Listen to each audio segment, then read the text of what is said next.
काऊ के महल संग मर मर के कोई के याद पड़िया ना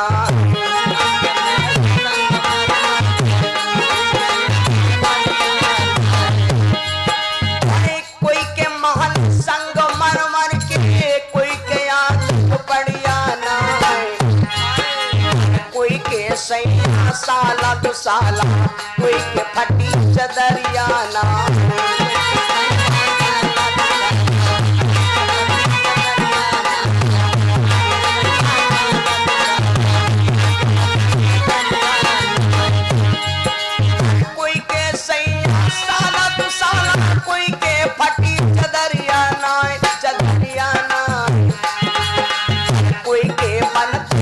रस व्यंजन कोई के सूख भवरियाना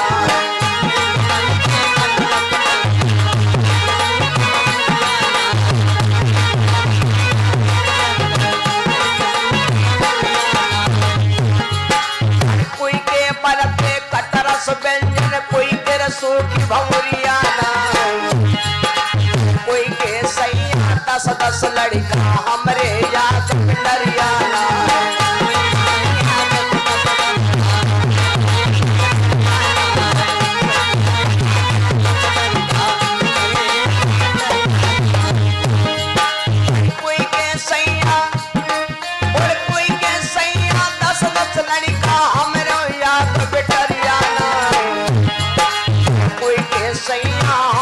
घोड़ा कोई के या करियाना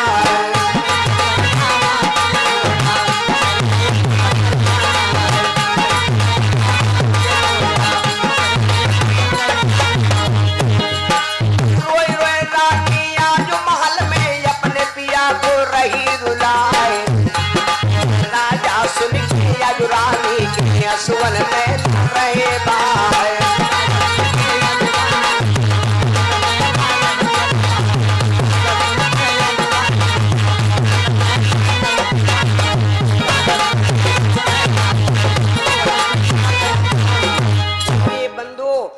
रानियां दोनों रोने लगी और महाराज सगर से बोली महाराज मेरे घर में कोई संतान नहीं है इसलिए लोग हमें बदनाम करते हैं। महाराज सगर ने कहा देवी ये लीला है नारायण की कुछ भेद समझ नहीं आता है। ऐसा करो देवी जो जितने में भगवान रखेगा वही होगा। ऐसा करो हम तुम दोनों क्या करते हैं चलते हैं कोई देवी देवता का नाम लेते और तपस्या पूजा पाठ करने के बाद हम ईश्वर से कामना करेंगे। तो राजा सगर ने दोनों रानियों को लिया और लेकर के कहां पहुंचे भगवान शंकर के दरबार में। और मैंने कई बार सुनाया है फिर बता दूं देवता बहुत हैं लेकिन सबसे सस्ते और सबसे मध्य और कम पैसा भोले बाबा मिले हैं। तो भोले बाबा में रुपया नहीं लागत कौन रोड बनते हो PWD वाली अब चले जाओ 2-4 ग्वाल ग्वाल पत्थरा पा जाओ उठा ला भोले बाबा लड़कत बड़कत आएगी है ना। मेरे बंधु भगवान शंकर के दरबार में पहुंच गए तपस्या करने लगे महाराज सगर और उनकी दोनों पत्नियां तपस्या करने लगे। जिस समय अल्प समय में भगवान शंकर प्रकट हो गए। राजा सगर के सामने प्रकट होकर भगवान शंभु ने कहा हे राजन मेरी प्रसन्नता के बदले तुम भी प्रसन्न हो जाओगे। हे भूप मांग हे देवी मांग जो मांगोगे सो पाओगे। जो तुम्हारी इच्छा चाहे सो मांग लो। तो राजा सगर तो नहीं बोले। दोनों देवियां बोल पड़ी भोले बाबा आप तो सब कुछ जाननहार हो मैं क्या आपसे कहूं। बड़ी रानी केसनी नाम की देवी कह लगी महाराज बोले बाबा अगर दिन चाहत हो उसने अके भैया जब मंदिर का आदमी पूजा करे जा तो खाली 2 पत्थरा देखे धरे धरे तो उतना वरदान उतना वरदान उतना वरदान कि लेकर चले नहीं मिलैया। और तक भोले बाबा सन्मुख खड़े हो भैया तो का कोई कसर राखी। लेकिन आजकल का आदमी जब वरदान ले जा मंदिर में पूजा करे जात तो का अपने खातिर को नहीं ज्यादा पूजा करते जो कहे मारे हाथ अगवाड़ ज्वार तो यूं कहा हे भगवान हम रही चाहे ना रही लेकिन पड़ोसी मर जाए। आजकल का आदमी इतना दुष्ट हो गया है, वो सोचा दे दशहरे क्या ना बने, हमारे बिगड़े चाहे कोई बात नहीं, पड़ोसी पर बहुत जरत आदमी। भोले बाबा से कहने लगी रानी, भोलेनाथ अगर दीन चाहते हो तो हम एक दो लड़का काहे मांगे, एक मंगबो कर कहता बुखार ही ना ज्यादा। दीन चाहते हो भोले बाबा, 60 साहस सुत हमको दीजे,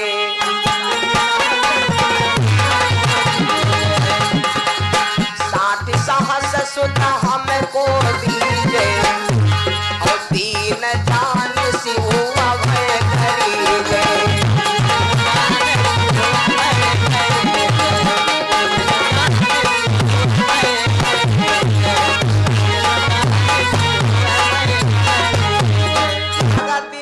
तो भोले बाबा तो हमका एक दो नहीं 60,000 लड़का दे दो।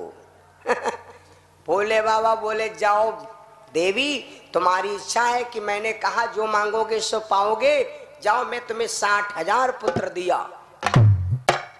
बस भोले बाबा हमरे मतलब भरे होगा। दूसरी रानी से कहा देवी तुम भी मांगो, तो दूसरी रानी बोली भोले बाबा से बोली हम का मांगी महाराज, मेरी बहन ने मांगा है 60,000 लड़का, पर हमका 60,000 ना चाहिए, हमको एक पुत्र चाहिए। ये मन की आकांक्षा हमारी बड़ी खराब है। एक उदाहरण बोल दे शायद समझ में आ जाए दिमाग में। एक गांव में एक राजा रहता था। राजा बहुत पैसा वाला, अब उसको अपन नहीं परवाह तो सब लड़का पोतन के। इतना धन उसने इकट्ठा कर दिया, एक कमरा के अंदर 11 पीढ़ी तक बनाए डाली। 11 पीढ़ी ले लड़का चाहे कमाए चाहे ना कमाए, खाली ठाठ घूमे, 11 पीढ़ी तक बनाए डाला। और तैले भैया बुढ़ापन आएगा, जब वृद्धापन आएगा तो एक दिन बुढ़ा बैठा रो रहा था। एक सज्जन पूछेला भैया काहे रोवत हो, तो कहला रोहित का भैया रुपया पैसा तो बहुत है, 11 पीढ़ी तक हम बनाए डाले हैं ना, और 12वीं पीढ़ी रही जाए रही, और वह पीढ़ी अगर बनाए डाली तो ठीक रहे, न हमारे 12वीं पीढ़ी कहाँ खाई। वो सज्जन है सत्संगी, तो सोचा कि इनकी आत्मा ठंडी नहीं, तो कहा ऐसा करो 12वीं पीढ़ी बनाओ जुगाड़, हम बता दी क्या करना है। बोले गांव के बाहर एक बाबा जी का आश्रम है, और आप आश्रम पर चले जाओ, और बाबा जी का एक खुराक खाली एक खुराक राशन दो, वो खुराक जब राशन बाबा ले लिया है तो वो तुम्हार ब्याज बनत बनत बनत बनत इतना ब्याज हो जी, ब्याजक ब्याज, ब्याजक बाप, ब्याजक तियाज, तियाजक तियाज, तियाजक प्याज, प्याजक लहसुन, लहसुन क्या धनिया, धनिया की मिर्चा, लमडक लिया हो कन्या, कुमर गड्डी, करमो गड्डी, लमडक चड्डी।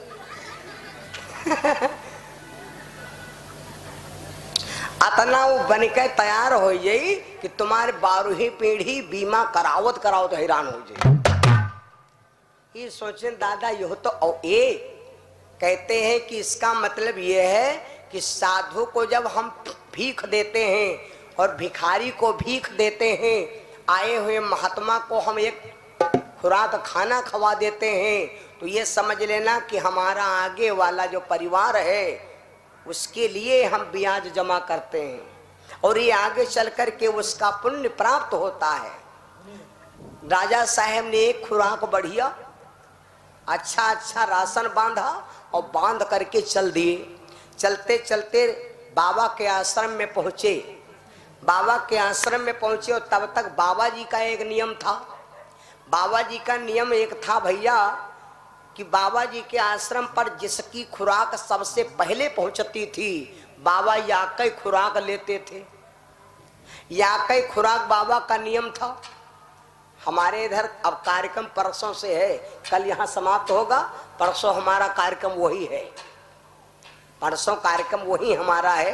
वो भी बाबा जी का एक नियम था कि एक ही खुराक लेते थे। बाबा का नाम था मुल्ला भीरी बाबा।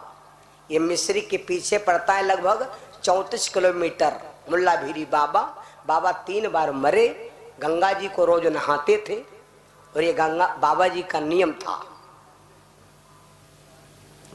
तो वहीं पर कार्यक्रम परसों से हमारा 7 दिन का कार्यक्रम है, मणिराम रावत भैया जी के द्वारा कार्यक्रम संपन्न होगा। तो बाबा जी का नियम है। तो अब जब ये राजा साहेब पहुंचे तो बाबा से बोले महाराज यहाँ खुराक लाइन बाबा ले लो। राजा साहेब को देख करके बाबा बोले भैया आप लेट कर दे बाबा मैं यहाँ उन्हें बहुत खुराक तो हम ले लेते, लेकिन आज का भोजन हो चुका है भैया वो वापस ले जाओ। राजा साहेब हंसने लगे।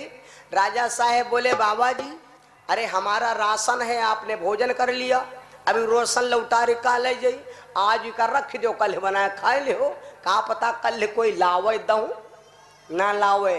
अब जैसा ही इतना कहा तो बाबा धर गुर्रान हो, ए राजा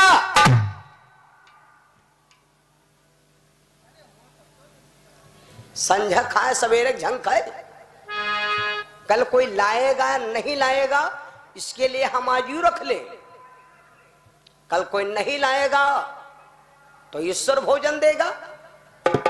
जैसे बाबा ने धर के डांटा तो राजा साहब का जो पर्दा रूंधा रहा है, काने में खूंट रूंधा रहा है, वह मेमोरियल फॉर्मेट हो गए। जो 11 पीढ़ी बनाई ना बस मेमोरी फॉर्मेट हो गए। राजा साहब ने विचार किया दादा धन्य है यू दिया बाबा कल का नहीं सोच रहा, हम 11 पीढ़ी खातिर मरे जा रहे हैं दादा। राजा साहब एकदम स्वस्थ हो गए और कहा बस भैया होगा दिमाग को ताप। तो जीवन का मोड़ पता नहीं कब से सुधर जाए और कहां से ने हमारा खुटका दूर हो जाए। और यह चिंता किसी को नहीं छोड़ती है, चिंता जब छोड़ेगी जब चिता जलेगी। इसलिए चिंता न छाड़ो, चिंता छोड़ो, जब सत्संग में जाओगे तो चिंता आपकी दूर हो जाएगी। राजा साहेब अगर संत के पास ना गए होते तो रहे तो राजा लेकिन दुख ना दूर होता। छोटी रानी ने कहा महाराज अगर हमका दिन चाह तो सिर्फ एक लड़का दे दो। भोले बाबा ने वरदान देकर अंतर ध्यान हो गए। दोनों रानियां अपने महल में पहुंची भैया। जब दोनों रानियां अपने महल में पहुंची अब समय बीत रहा है, देखिए भैया कैसे हो रामा एक मास गंगा बीते दूसरे मास लागे दूसरे मास लागे हो भैया एक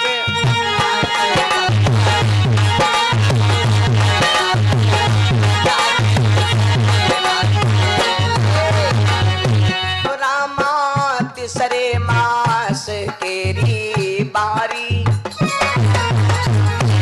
रामा तीसरे मास केरी बारी न नदिया घर का आए गए न नदिया पहले आए गए हो तीसरे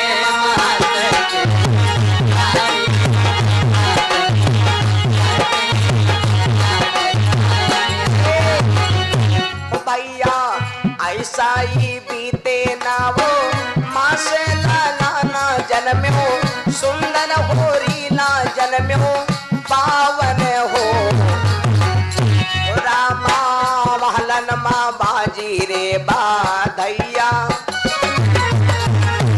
भैया महलन माँ बाजी रे बाधैया उठन लागे सोहर उठन लागे सोहार हो भैया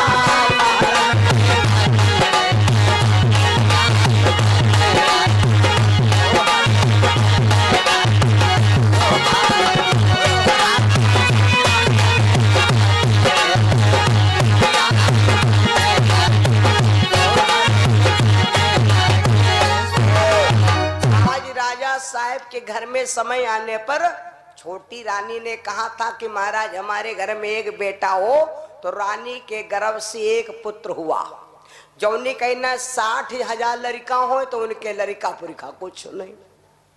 अभी बड़कैया बड़ा हैरान, बड़कैया बड़ा हैरान कि भगवान कहना हमरे लड़का हो लड़का हमरे नहीं भा उधर उनके एक भवा है। और काशी रामपाल भैया हमारे दयाराम प्रवास से भैया ने 100 रुपये दान किया। ए भैया तो अब इनके नहीं भाई इनके 60,000, अब इनके काहे न लड़का भा वरदान इनका मिला रहा है, पहले इनके काहे नहीं भा मालूम, इनके नहीं भाई के मारे क्योंकि नीत छोड़ना है कहना 60,000 लड़का हुआ तो भाई और 60,000 लड़का है नहीं तो भोले बाबा जब ऐसी वैसी जब चंदा लगा कर इकट्ठा कही पी हैं तब बहन तो हुई है, एक तो हो कि नहीं है, वो एक शुद्ध है। तो भाई भोले बाबा चंदा लगा रहे हैं घूरपुरवा मौजमपुरवा दयारामपुरवा और घूरे में गे तो घूरे में ढूंढे रहा लड़का को पर्यन नहीं और घूरे में लड़का मिलते, घूरे में तो खबा मिलते, खबा ले आए नहीं ले आए लड़का। तो अब भोले बाबा जब मिले तो कहा भैया इसी जब तक लखनऊ और बढ़े थे ना वो लड़का मिले नहीं ढूंढे रहे हैं, कोई कह रहे एक है कोई कह रहे एक, ये दो हैं तीन के ऊपर कोई के है नहीं। तो कहा सही कर लड़का ले तो गांजर बढ़ जाओ या तो माधव बेहतरा जाओ या तो सर्वम फाने पर हो। हाँ 2-3 गाँव हम ढूंढे ना 3-4 लाख लड़का है। तो लखनऊ लड़का फादर कहाँ धरे। तो भोले बाबा गांजर बढ़ गए भैया, उधर जब गए तो खैर देखे कहा मार किसी खिंचो या क्या खेले 9 उठवा। भोले बाबा कहा भैया 2-3 ठोर दो बटाइए क्या खा जाइए। 60,000 ग्राउंड बन के तैयार भा।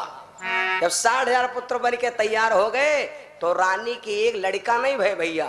कुछ लोग कहते हैं कि रानी के गर्भ से लीला चाहे कीन करतारा पहले कारण करें तैयारा और जब विधना दारुण दुख दे ही अकिल बुद्धि पहले हर ले ही। कथा आप लोग रात बर्बाद कर रहे हो तो कथा का मतलब सुन लो।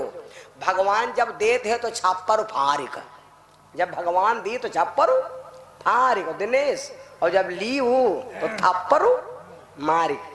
तो अब यू देख लो भगवान दे जा रहे छप्पर फारिक यहाँ और लिया है तो थप्पर मारिक यहाँ। नीकम कोई देवो तो नहीं करी भाई, मिल जाए तो छप्पर फारिक, लेकिन अगर लेग नंबर हुई तो थप्पर मारे। कोई 10,000 रुपया दे दियो तुम रोज कहा लगा यार पैसा दे दे, अरे यार हटाओ तो मेरे को पैसा कमी 3-4 दिन हंस मांग लो पैसा मरीगा और यहाँ दिन घर माए बोल दो पैसा दे दियो ना बाहे जो हो तो रोबे कर जाओ अपने बाप कल ले लो पैसा मार पैसा कर दो। तो जब लिया हो तो छप्पर फारिक यहाँ और जब मिली तो थप्पर मारिक। तो देख लो भोले बाबा दे जा रहे हैं छप्पर फारिक यहाँ और लिया है थप्पर मारिक। कैसे लिया है यह कथा सुन लो आप लोग। अब रानी के गर्भ से लड़का नहीं भय भैया, तो लड़का नहीं भय लेकिन एक ही साथ में रानी ने मांगा था ना। तो अब की बार में रानी के गर्भ से कुछ पुराण लोग कहते हैं कि रानी के गर्भ से याग तोरई भय भैया, और याग तोरई भय तो रानी कहा लगी अब का हो ये तो तोरई लौकी होए लगी सब्जी कोई बैबो नहीं करी। सही तिगमारा हुई तोरई को जब बीच से फाड़ा गया तो तोरई के अंदर हुई किरवा जैसे नहीं होते, किरवा वही नान वह में यहाँ गुजुर कर रहे हैं। ए भैया कहते हैं कि राजा ने पहचान लिया कि ये मेरे सब पुत्र हैं, वही बच्चे भैया एकदम 60,000 बलिष्ठ हो गए। राजा उन पुत्रों के जन्म उत्सव में खुशी में आनंद की बधाइयां बजाया। फिर विचार किया जी के 60,000 लड़का भोले बाबा कृपा से हुए तो अब उसको क्या करना चाहिए, यज्ञ करना चाहिए। हमारे लल्लू भैया तिलक हुए तो यज्ञ नहीं हो रही तो कथा हो रही। धर्म काम करे चाहिए है ना, धर्म काम करे चाहिए तो आपका नाम रोशन रहेगा। अब 3 दिन तक जवार जिला में है और नहीं का अब तिलक होते और कल डीजे कह लेती है तो ढुचुम 2 घंटा होते खा ले तो सोती जाए और 2 दिन पहले धड़कम मचा हिला कम जवारे है ना मेरे बंधु। तो धर्म का काम करे चाहिए। अब राजा ने सोचा लाओ हम यज्ञ करें। तो कल मैंने बताया था कथा भागवत यज्ञ से क्या होता है, इससे हमारी वृत्ति बढ़ती है मेरे बंधु। तो राजा ने रोजसू यज्ञ किया, अश्वमेघ यज्ञ किया और इस यज्ञ में राजा ने एक घोड़ा छोड़ा, घोड़े के मस्तक पर लिख के लगा दिया कि जो इस घोड़े को पकड़ेगा वो राजा सगर के पुत्रों से संग्राम करेगा। अब वो घोड़ा भैया देश देश हम घूमे जी के 60,000 लड़का हुए तो वो इसे दुनिया दबी कि ना दबी। चौने चौराहे देखो राजा साहब मार्केट, अब दुनिया में घोड़ा घूमे कोई पकड़े नहीं। समय की बात, समय किसी का इंतजार नहीं करता और समय से हम कभी पहलवान नहीं बन सकते। दुनिया से आप बलवान बन जाओगे लेकिन टाइम से ने बलवान नहीं बन पाओगे। समय आएगा तो समय हमको निर्बल बना देगी। आज हम शरीरदार हन, सब काहे वाले हन, और जिस दिन टाइम आ जाई तो हमका उठब भारो हो जाई, तब पाछे से न कोनो धक्का लगे, भैया तनिक सहारा दे देव, आओ तो वो है, आओ तो वो है।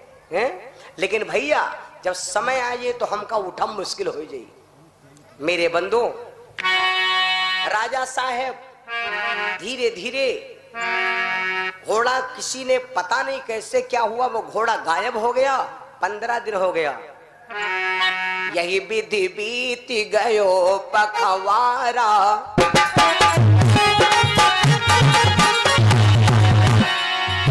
यही विधि बीत गयो पखवारा, लौटो ना सुना फकीर बिचारा।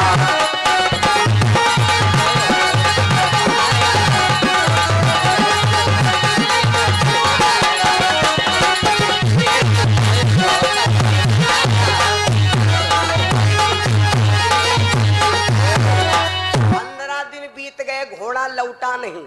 जब घोड़ा वापस नहीं हुआ तो भैया, जब घोड़ा ना लौटा तो राजा साहेब ने अपने बेटों से कहा, भैया यो बताओ 15 दिन हो गए घोड़ा नहीं लौटा। जब कहा घोड़ा नहीं लौटा तो 60,000 लड़कन से बुलाया, कहा जाओ बेटा घोड़ा खोज आओ। 60,000 लड़का गए, तीनों लोक में घोड़ा खोजा लेकिन कहूं घोड़ा ना मिला।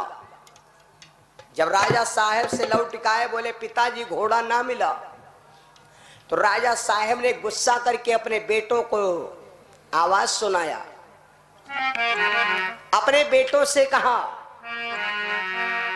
अगर राजा साहेब का घोड़ा चुरा गया तो फिर क्या रहेगा? जाओ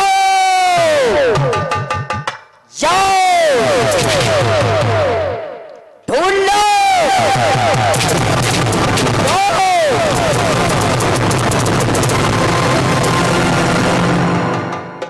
खोज लाओ इंडियन नालायक कमीना, चुराया। जब इतना कहा तो 60,000 लड़का क्रोधित होकर चल पड़े। भैया जब 60,000 लड़का चल पड़े, विचार किया अब घोड़ा मर्त लोक में नहीं है। आरे मई को खो दे 60 सहस पातालपुरी को आए।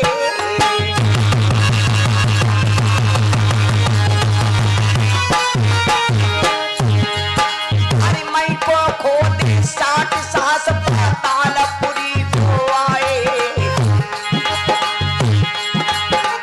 बाबा बैठे हरि भजन में, बाबा बैठे प्रभु भजन में, घोड़ा बांधो पाए।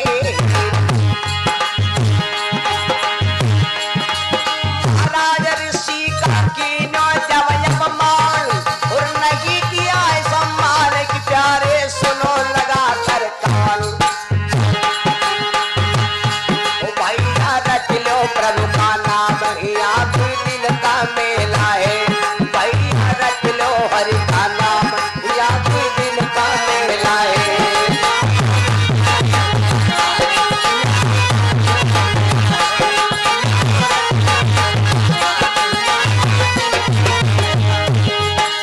दिन का मेला है, दिन का मेला है, चलायो चली का मेला है। भैया जप लो सीताराम, भैया दिन का मेला है।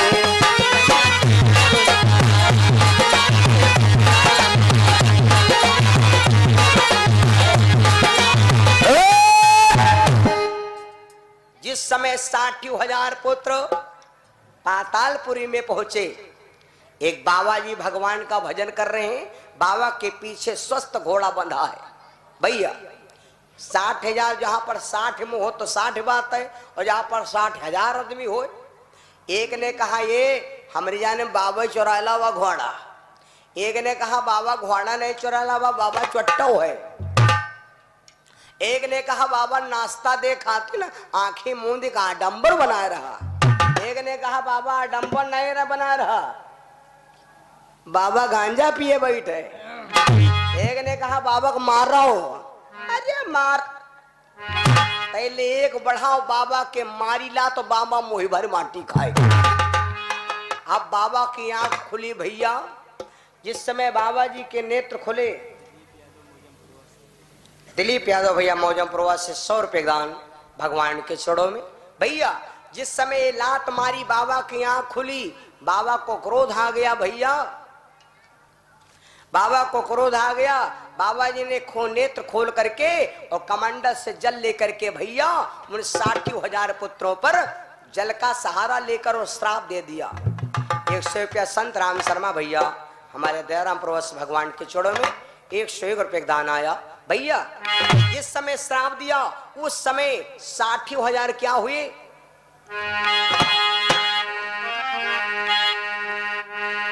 क्षण भय 60 साहस जरी चारा।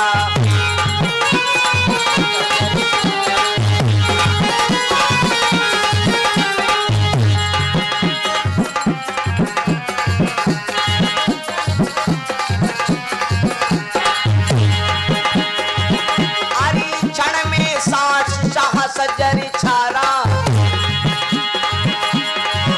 अरे तब है राजा कीन बिचारा।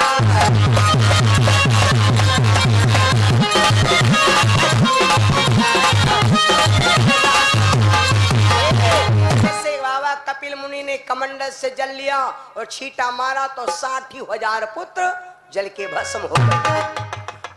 ज्यों के त्यों साप, लहास के लहास, हिंद के हिंद, जिंद के जिंद, सब जहां तहां सब बेचारे मोह निंद्रा में सो गए।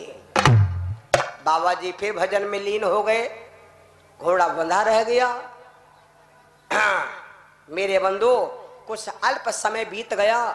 जब समय बीत गया तो एक दिन राजा सगर ने अपने बेटे जो रानी ने कहा था कि हमको एक बेटा चाहिए, उस बेटे का नाम था असमंजस। राम जी को विश्वामित्र कथा सुना रहे। कहा बेटा तुम्हारे 60,000 भाई नहीं लौटे? तो असमंजस बोला पिताजी चिंता ना करो, मैं जाता हूं अपने भाइयों का पता लगाता हूं।